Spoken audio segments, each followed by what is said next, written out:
What up, what up, what up? You know who it is and what it be. It's Rob P in the place to be. Hold on, y'all. Glad City Cash City. Glad City Cash City coming at you live and direct. Rob Pasker. Pasker Real Estate. New Millennium Real Estate Services for the people coming at you live and direct. And yeah, I just got done, like I said in my caption, I just got done teaching my Make This Your Last Year Renting Home Buyer Education Workshop. And it was through Zoom, but I just felt like the information that I was giving out to people is something that, a handful of people in the Zoom, I got to share it, right? So I said I would come to you live and direct. I'm not saving this. I'm not saving this live. I'm going to put it out there. And if you catch it, you catch it. But if you don't, you don't. So, if you catch it, take some notes. Jot it down real quick because it's going to come and it's going to come quick. So we got 7 people that's rocking with me right now. If you're in the building, say what's up. Let me know you're in the building. We talk about credit. Don't get it twisted, y'all. It's been a heck of a year. Again, I want to thank everybody that supported me through the campaign because the campaign was unlike anything that I've ever done. It's very hard, very difficult. But guess what? I'm still standing. I'm stronger than ever. More relationships than I ever had. I've learned so much and grown so much this year. But hey, it's still business as usual. And business for me is helping people reach their goals, right? And primarily when it comes to this real estate, whether they're looking to liquidate, take their property and get the most that they can get for it. I'm helping people liquidate. I just had a call with someone today that's going through a divorce and he's ready to sell his house. Boom. I just did that for another brother that went through a divorce a couple months ago. People are ready to downsize. People are getting older and that's a thing, and people are buying pets. People are having kids. They're ready to upgrade. So that's the thing as well. So keeping it going on that side. But on the flip side, I'm still helping people make this the last year of renting. This is something that it's not just business. It's a ministry for me. And I do what I got to do. I do what I got to do to help people get to where they want to be. And when it comes to this education, putting people in position to change their lives, empowering the people in Toledo to change their lives. And when we talk about power, if you ask me what's power, they say knowledge is power, right? But I define power as the ability to change. So with certain knowledge, you can change your life. And when we're talking about home ownership changes lives. It just does so much to build generational wealth. It does so much to build stability. It does so much to build confidence. It adds dimension to life, just in a sense of like when you have your first child, you don't know how having a child is going to change your life, but your life will never be the same again after you have your first child. And it's the same thing with your first home. Having a home adds dimensions to life that you really didn't know existed. So the biggest impediment I see for most people when it comes to owning a home is credit. And people tell me all the time, "Oh, Rob, I'm working on it. Let me get with you when I'm ready. When I'm ready." But the key is, listen, I'm going to help you get ready. That's what I do. I help you get ready. For me, it's not about when you're ready. It's about, hey, let's get there. Let's expedite the process of you getting ready. So, this is just one of the many lessons that I teach, which is credit building. The thing about credit building is people just be miseducated. That's what it comes down to. Because if you know credit, you know what to do to build credit, right? And you got people out here, and I'm not going to knock anybody's hustle. Don't get it twisted. I'm not knocking nobody's hustle. But there are people out here making a living off of people's lack of education, right? And you got to ask yourself, are you going to be one of those people that pay somebody bills because you didn't take the effort, you didn't put the effort in to educate yourselves, right? And so that's what this is about tonight. I'm going to talk about credit. This is just a section of the class that I teach. I call it my Make This Your Last Year Renting program because that's what it is. You got to think about it like our lives. We live in a universe that is very orderly and input equals output. And so you have to program yourself to get the results that you want in your life, sanctioned by the Most High, of course. But we have to program our minds and our behaviors to get the outputs that that we want. My daughter's texting me asking me to take downtime off of her iPad because it's Thanksgiving break. I gotta think about that, Savannah.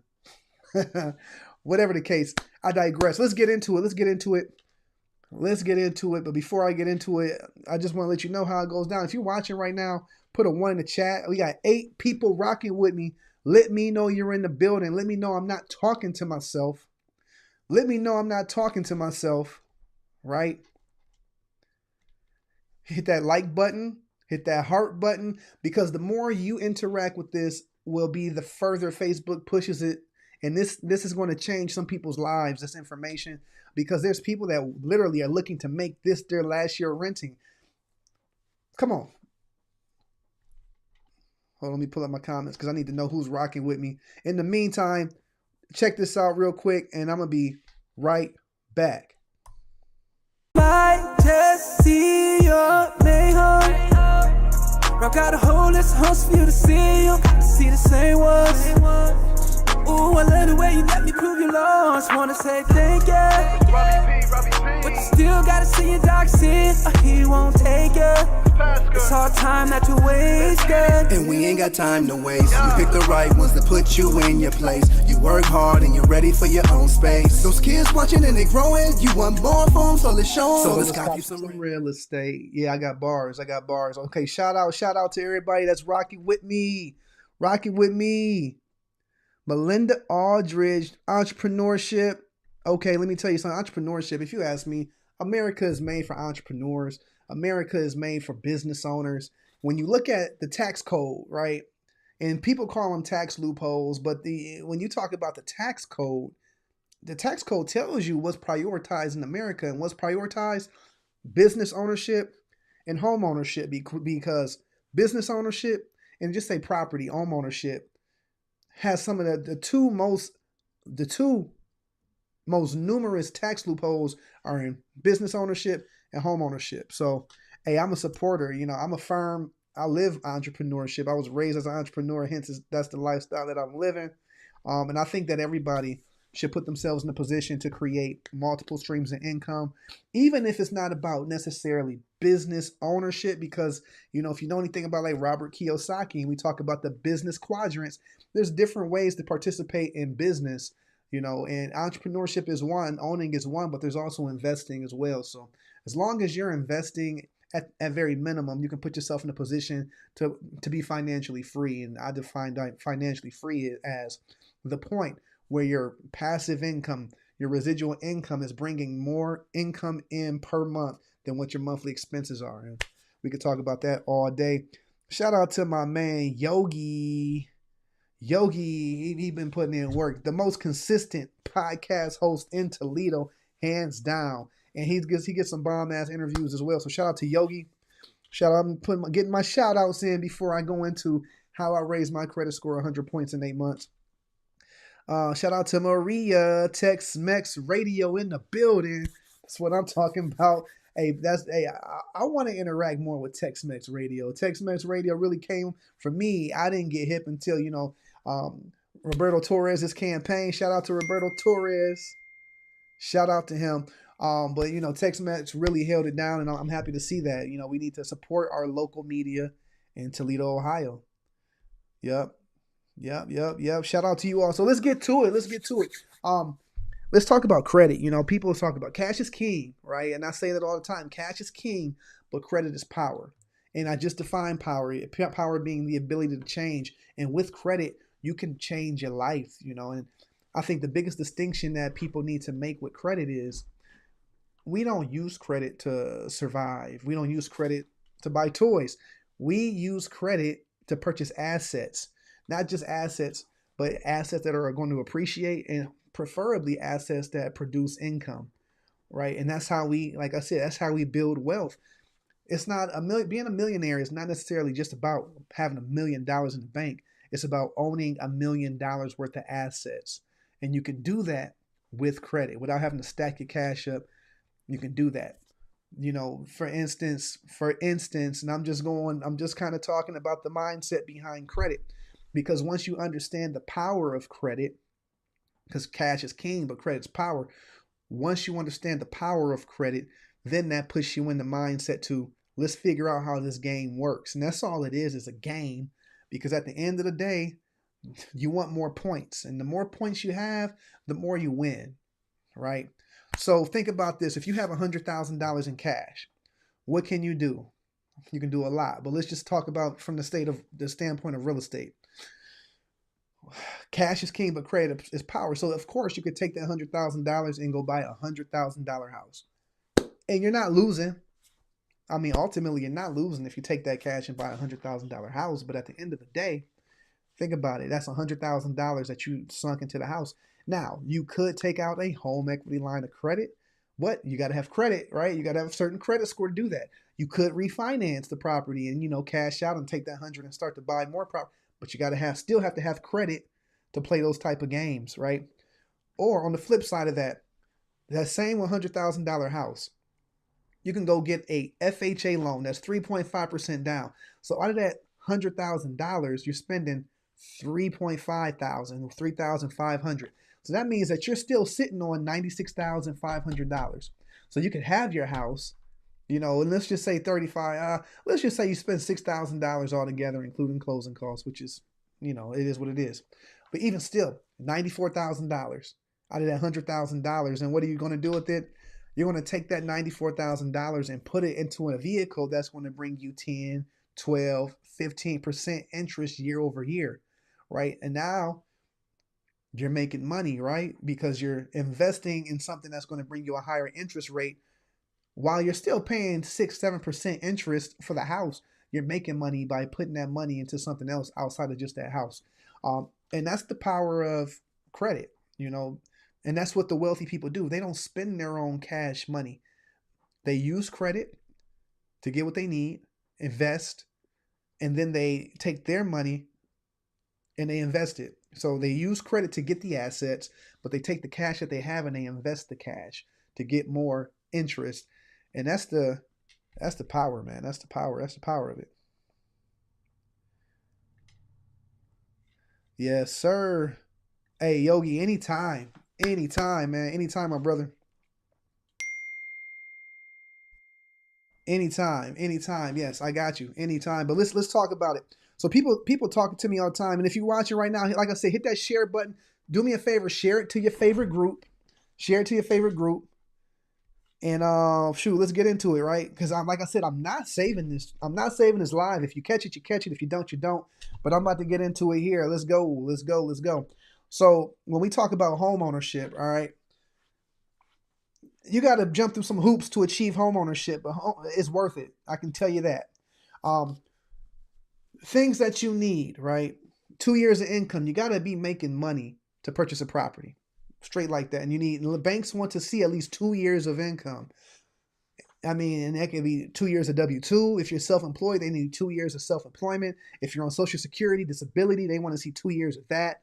Whatever you get, as long as you can show that you consistently over the past 2 years have received that, show that paper trail, all right, you're on your way. And when it comes to that income, not just the 2 years of W-2s, 2 years of tax returns, 2 years of 1099s, 2 years of Schedule Cs, even child support. They want, if you can use child support, if you receive it, you can use it to purchase a property. Section 8. If you have Section 8, you can use your Section 8 voucher to pay a mortgage. But they got to have a paper trail. In addition to the yearly documents, they want to see that they want to see two months of pay stubs and 2 months of bank statements. If you're self-employed, they still want to see 2 months of bank statements if you don't have W-2s. Banks do want to see cash reserves. Cash reserves are key. They want to see that you have money in the bank. They want to see that. Shout out to Christopher Brown. Man, listen, I need to hop on them horses, man. Is it too late? Christopher Brown, is it too late to hop on them horses, man? I got, Daisy trying to hop on a horse, man. I gotta get her on the horse sooner than later because I've been so busy this year. But whatever the case, I digress. So that's really it. They want to see you have at least 1 month of expenses stacked up. They want to see you be making money for 2 years, and you got to have a certain credit score. And so I have lenders that can go as low as a 580 credit score, straight up. I mean, it's kind of hard to beat. But the higher the credit score, the more options that you'll have. So I can tell you a little bit about my home ownership journey. I went through some things in my life. I'm not going to hold you. Um, I was married at a point, and in my marriage, I was at a point where I found a house, and this was it doesn't happen anymore, but this was a HUD house, meaning that it was a foreclosed home somebody had bought with the FHA loan, 4 bedrooms, about 1,800 square feet, had a bath and a half. They were selling this house for $7,000, so I was just going to straight cash out on this house, and this was maybe about 2016, and I was under contract to purchase this house, and I mean it was pretty much updated already, but it was only $7,000. So for me, that's a steal. I went under contract, paid my earnest money. It was cash deal, so I didn't even have an inspection for real. But when I went the week of closing, they took the property off of the market. And I just trust God. I say it's God's timing. I trust it. It is what it is. And so fast forward, things didn't work out in my marriage. I moved in with my my mother and my stepfather back in 2018 after my divorce disillusion, whatever the case. But yeah, just really to put myself in position to get my bearings back. My stepfather passed in 2019, and I kind of stayed with my mom to help her grieve, to get her through. Because that was a hard time for all of us. And 2020 hit, and the pandemic hit. And so during the pandemic, I was still working straight up. I was still out here showing houses. And actually the market boomed in 2020. So I was really out here. But if anybody knows my mom, my mom does not play. And it was bad to the point where I would come home from showing houses, and she would like make me strip at the door and go hop in the shower, which you can't blame her, because at that point nobody knew what COVID was. Nobody knew it. It was like the sky is falling.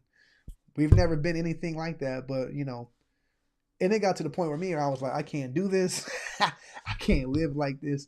So I made a couple calls, and to one of my colleagues, and I told him what my situation was, and he said, "Listen, I got a rental for you." And so I stayed in a duplex on the north side of Toledo. My rent was like $450 a month, and this was in 2020. And I said, when I got that rental, I said, "This is going to be." I've helped a lot of people make this their last year renting, but it's my turn now. And I really dug in. I really dug in that year, and that's exactly what I did. I learned the game. I already knew the game of credit, but it's one thing to learn it, and it's one thing to apply it. And I was just so busy building my business that I never really focused on myself. But I took that time during the pandemic to focus on myself and my finances, get my business taxes in order. Being self-employed, that was a little bit different than having just a W-2, and really dig in with the credit. And that's exactly what I did. And so, again, we can talk about credit, but cash is king, but credit is power. So I focused on the game of credit. And so let's talk about it. We're going to talk about the credit game, because that's what we're here for.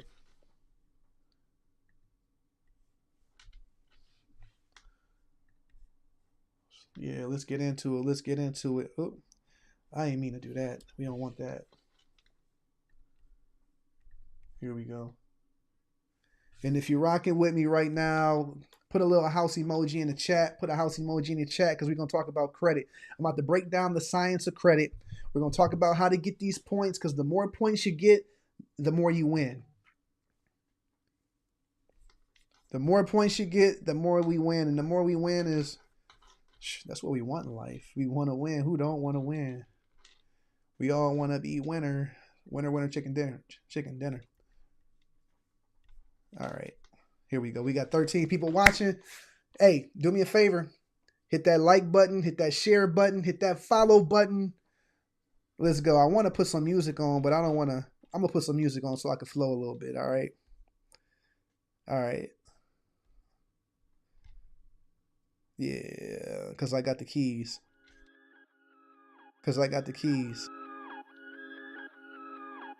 All right, because I got the keys. Y'all. I got the keys. I don't have them on me, but I got them right here. So let's get into it. Credit.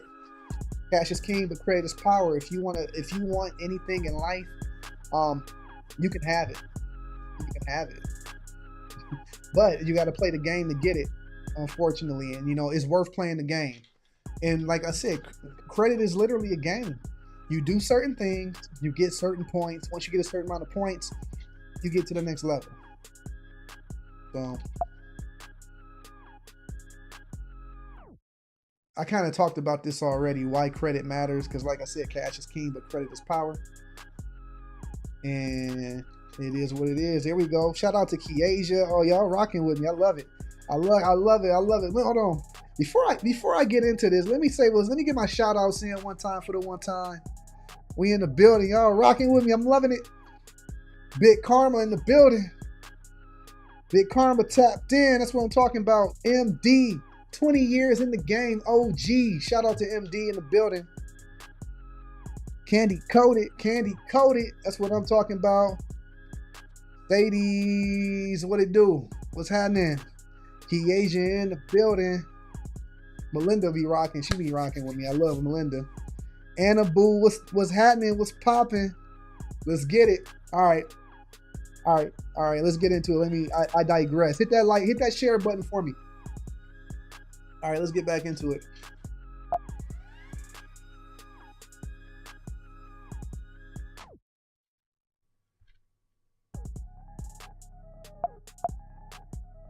You know, it's like annoying. There we go. So we talked about why credit matters, but what we have to understand is there are different models of credit, right? So most people know like Credit Karma, which is fine, right? But if you're talking about your lender, if you're talking about buying a home, you're going to have to focus on your FICO score. The FICO score, right? That's not the same score as your Credit Karma score. You know, unfortunately, it is what it is. But the FICO score is what the banks are going to use, right? But I'm not against Credit Karma. Don't get it twisted. I do believe Credit Karma is a great tool. It's just that the scoring model that they use is called the Vantage score versus the FICO score. But Credit Karma is good for reporting. It's going to tell you the minute something goes on your credit, the minute there's a change on your credit, Credit Karma is going to pop up and tell you. So there is a use for Credit Karma, but I would not rely on it for your FICO score. If you're interested in your FICO score, it's going to cost you, but it's worth it, you know, because I'm a firm believer that how can we improve anything that we don't track? If you don't track it, you can't improve it. And if you're in a position where you want to make this your last year renting, you're going to have to invest in yourself. And so I would go to myfico.com, myfico.com, myfico.com, and I would pay that $20-$30 a month so that you can see what your FICO score is. And the thing about having a FICO score, you have multiple FICO scores because you have a FICO score for your home loan, car loan, personal loan, credit cards, store loan, store cards. You have multiple scoring models, right? But so today specifically, we're going to discuss the home loan scale. So keep this in mind. If you see this right here, I'm pointing. If you see that right there, the FICO score operates on a scale from 300 to 850 points, meaning that the lowest your credit score can be is 300, the highest it can be is 850 when it comes to FICO. So that means that all it is hoopla is about 550 points. All of this is over 550 points, y'all. Something else to keep in mind. You have 3 different scoring models. Shout out to the noobs. But we got 3 different scoring models, right? And I say scoring models, but 3 different bureaus. You're going to have a score for Experian, a score for Equifax, and a score for TransUnion. The thing is, different creditors are going to report to these different credit bureaus in different capacities. So if you have a credit card, you have a bank card, the credit card may only report to Equifax and Experian. And you might have your bank card that reports to all 3. Or you may have a personal loan that only reports to 2 of them. Hence, that's why you get 3 different credit models, credit bureaus, 3 different scores for 3 different credit bureaus. Something to keep in mind, that's an important distinction, is when you're getting a home loan, the lender is going to get rid of the highest score, they're going to get rid of the lowest score, and they're going to go with that score in the middle. So keep that in mind, where you might have a high score and you're like, yeah, I got a 700, right? But that 700 is not reporting your repo car, right? And so, hey, just saying. So score from 300 to 850, you want to have at least I would say a 600. I have a lender that can go as low as 580. But again, the higher the score, the better. You come to me with a 660 and you make less than $80,000 on paper, I have a lender that can more than likely get you a 0 down payment conventional loan with no private mortgage insurance, right? But again, you have to have a certain score to be eligible for the best products. Let's keep it moving. Let's keep it moving. Victor, yes sir. Victor knows what's up, man. Victor, that's one of my guys that went through the process itself. He made it his last year renting, and for me, that was, like I said, for me, this is ministry, man. Anytime, brother, when you're ready for the next one, just let me know. And I appreciate your support.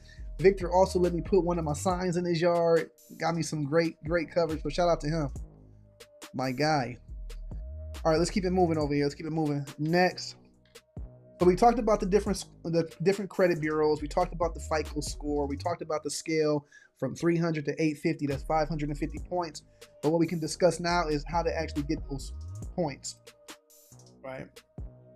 Keeping something else to keep in mind is your credit score is changing every day. I mean, when you get your credit score, that's literally just a snapshot in time, because the minute something reports as paid, the minute something is not paid, your credit score is changing, and it's liable that your score will change every day.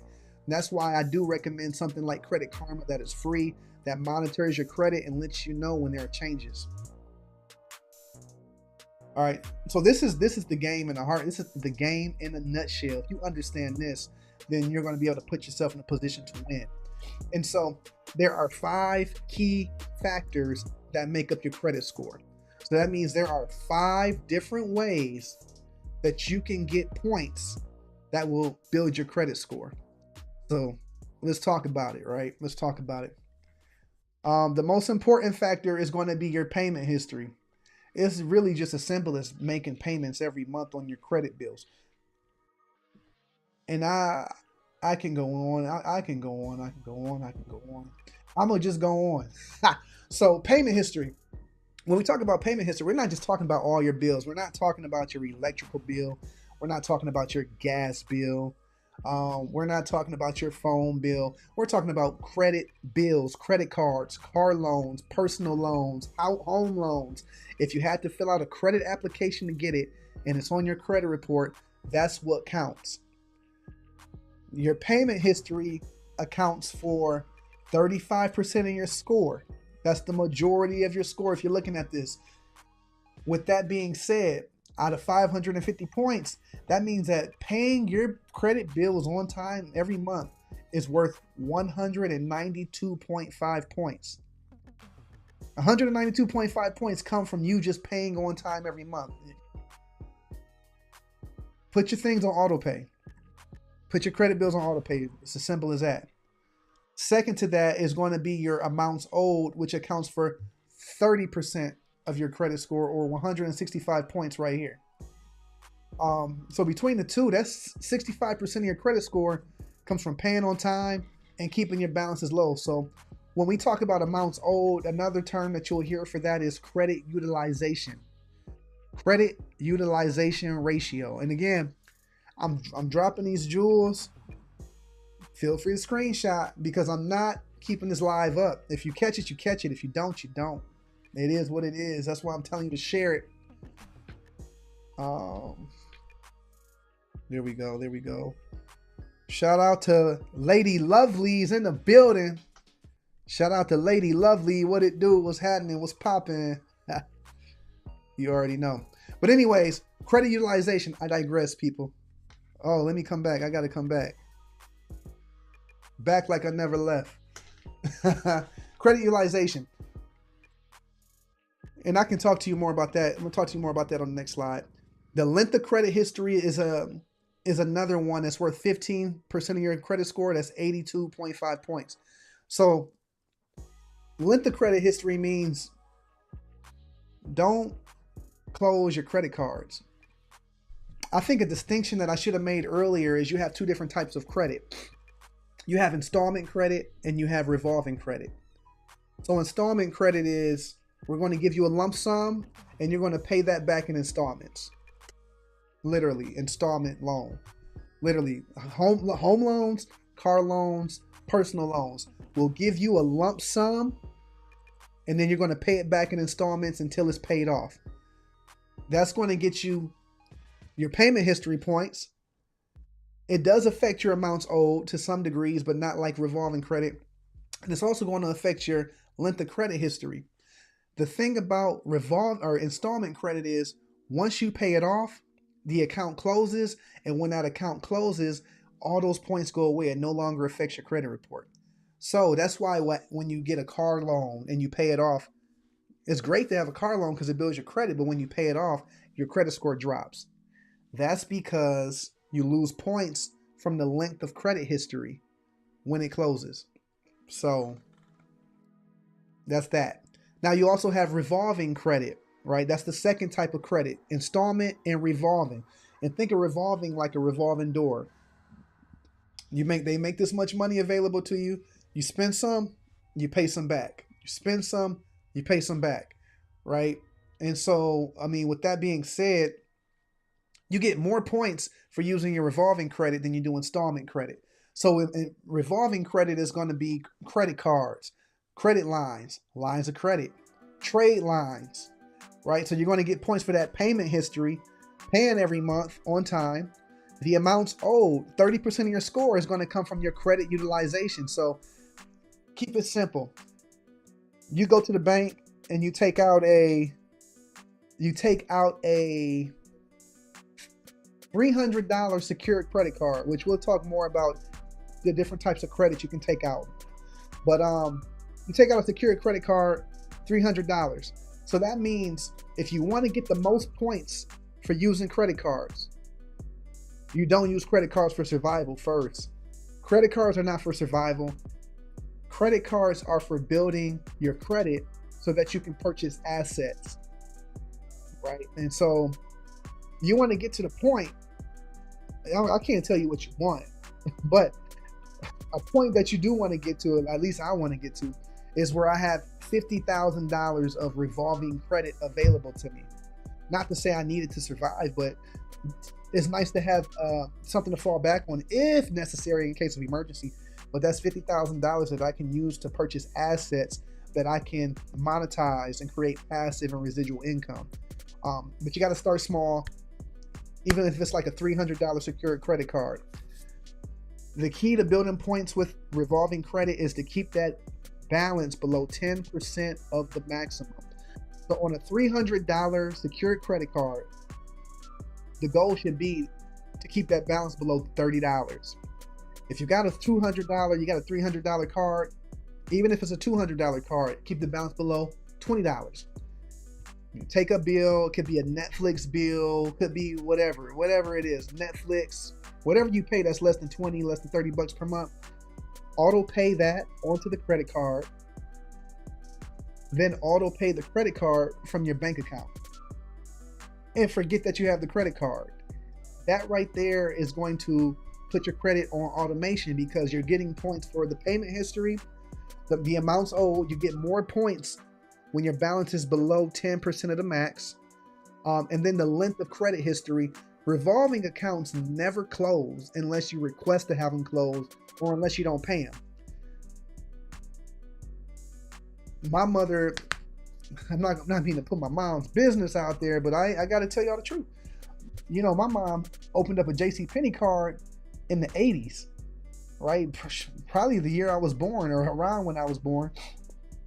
And I asked her to make me an authorized user on her JCPenney card.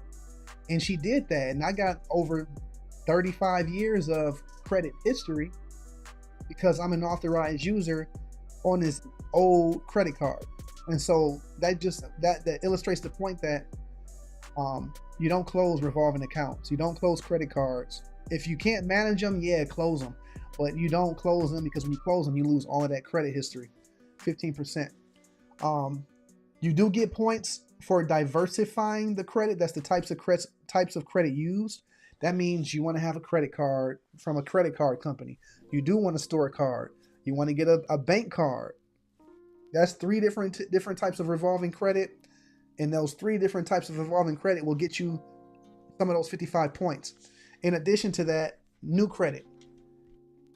You start off with 55 points for new credit, but every time you apply for new credit, your credit score is going to drop a little bit. So out of those 55 points, you'll lose some of those for every time you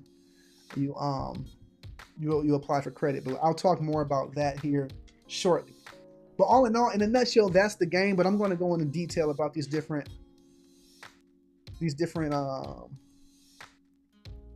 factors. So we talked about payment history. The moral of the story here: pay your credit bills on time. Not just your utility bills, not gas, not electric, not phone, but credit bills. And we'll talk about like negative items and how they affect your credit, but just pay your things on time. That's 35% of your score. That's 192.5 points out of 550. Next to that, utilization. Keep your balances below 10% if you want to get the most points. If you want to get positive points, keep that balance below 30% of the max. On a $300 card, 30% of that is $90. $200 card, 30% of that is, 30% of 200 is $60. You keep those balances below 30, but really below 10, and you pay on time every month, you can literally raise your credit score 80 plus points over the course of 8 months. Because what happens is, let me finish because I'm gonna really break it down once I get through this. History of credit: don't close your accounts. The older your accounts are, the more seasoned they are. The more points they're worth. That's 15% of your credit score. You do want to diversify the types of credit that you're using. You get more points for diversifying the types of credit. And you want to limit how often you're applying for new credit, because that'll make your credit score go down. Something to keep in mind, a very distinction: when you're shopping for a mortgage loan, a home loan, or a car loan, you have a 30-day buffer, meaning that if you apply for a mortgage or a car, it's gonna hit your credit, but you can apply for more than one bank. You can apply for more than one auto loan without it affecting your credit anymore. The inquiry, when you apply for something, is called an inquiry. That inquiry is going to stay on your credit, but it won't affect the points within that 30-day window. So that's nice. Okay, so yeah, not all inquiries are scored the same. Inquiries, they will stay on your credit report for 2 years, but they only affect your credit for 1 year. So if you apply for something, score go down,